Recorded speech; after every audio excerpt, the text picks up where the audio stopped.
What's up, everyone? This is Dark Macek with Brutally Delicious, coming at you with a brand new review of Metal Wings, A Whole New Land. Right off the bat, there's this wonderful symphonic intro. I kind of wish it were its own track, because it is, I think, just a little over 2.5 minutes long. But once the full band comes in, they're firing on all cylinders, and I love it.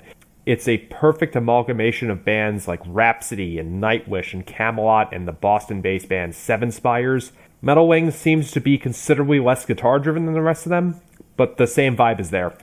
There's an epic level of songwriting here, very ambitious on, I think, literally every song in the album. The drums sound really powerful without taking away the symphonic vibe. Aesthetically, the album is reminding me a lot of an album called The Frozen Tears of Angels by the aforementioned Rhapsody of Fire. On to some song specifics. The title track, like I said, definitely has an overlong intro, but the full song is epic and awesome, and I really hope I get to see this live on 70,000 Tons of Metal or something. Like a Willow Without Tears. Wonderful intro, awesome chorus, can't wait to sing along to it live. I See Your Power had some awesome midsection riffing. It occurred where in other genres a breakdown might, but I love the way they pulled it off here. The song Silence gave me some really strong Camelot vibes. It's a cool mix of sort of symphonic metal, sort of power metal, with the gothic stylings thrown in. Worth noting is that the gothic elements mesh in perfectly without sounding emo or juvenile. Still Believe in Us. Really, really strong ballad. I actually think this could have been the album ender. Sort of reminded me of Even When by the power metal band Northtail, which was the album ender. Second Chance was a standout track towards the end of the album with a fantastic guitar solo that was produced wonderfully. I have only a few pieces of criticism for this album. I'd previously mentioned that it sounds like Frozen Tears of Angels, which unfortunately means that the guitars are kind of low in the mix.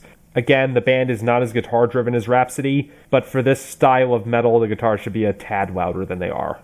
It's also a very long album, and the second half lags a bit other than Second Chance, which I specifically called out. The album is 1 hour and 10 minutes long, and it's possible I would have appreciated the second half more if I'd listened to it independently or in 2 different sessions. But still, awesome effort. Hope you guys tour soon.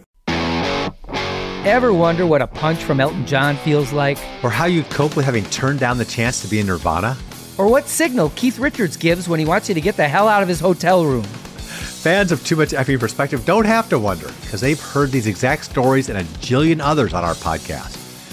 I'm Alex Hoffman, former tour manager for Radiohead. And I'm musician and comedy writer Alan Keller. On the TMEP show, we get guests like Nancy Wilson from Heart, Jeremiah Freites from the Lumineers, and Modern Family's Julie Bowen to tell us things they may have only shared with their therapist, clergy, or a TMZ stringer. So join us on Too Much Effing Perspective. That's EFFING Perspective. The only podcast you crank up to 11.